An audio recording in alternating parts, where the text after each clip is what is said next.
Урматтуу мекендештер, ошону менен үстүбүздөгү 2020 жыл өзүнүн апкыт-сапкытын жыйнап, кыргыз эли менен кош беш айтышып кетип баратат. 2020 жыл кыргыз эли үчүн абдан кыйналган жыл болду.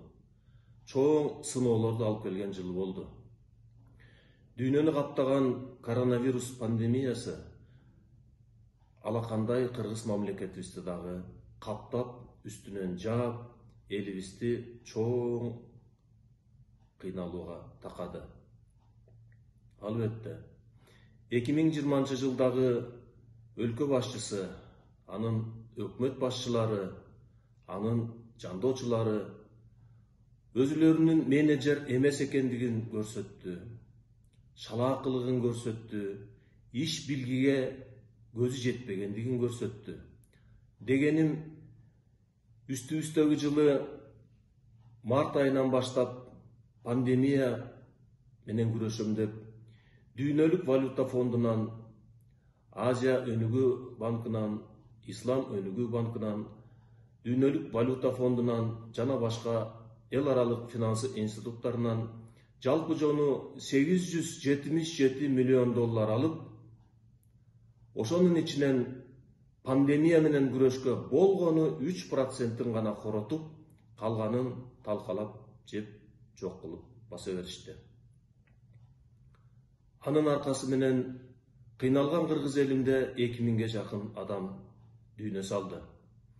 50 миңден ашык адам катуу ооруп, Кудай Тааламдын буйругу менен аман-эсен калышты. Ушул кездеги өткөн бийликтин кыргыз элине жасаган кыянаттыгын мен геноцид деп белгилей элем. Аманчылык болсо, ушул өткөн бийликтин башчылары кыргыз элине көрсөткөн бул кордук үчүн сөзсүз кылмыш жаза кодексинин белгилүү беренелерине ылайык жооп берери шексиз. Урматтуу мекендештер, кандай болгон күнү дагы, кандай кыйналууларды башыңыздардан кечирген күнү дагы, кыргыз элинин туруктуулугу, кыргыз элинин бекемдиги, кыргыз элинин патриоттуулугу ушул кыйынчылыктардан жеңип чыгып кетип баратканы бизди баарыбызды кубандырат. Кыйынчылыктардын баары, запкылардын баары, оор сыноолордун баары ушул эски жыл менен кошо кетсин. Урматтуу мекендештер, кирип келаткан 2021 жыл кыргыз эли үчүн чындап эле ак жолтой жакшы жыл болсун деп Кудайдан тиленерим. Элибизде бакубат турмуш болсун, ырыска шерик ынтымак болсун, келечегибиз кең болсун. Саясий, экономикалык реформалардын баары эл сунуштагандай, эл талап кылгандай аткарылсын. Албетте, 2021 жыл оңойлуктун жылы болбойт.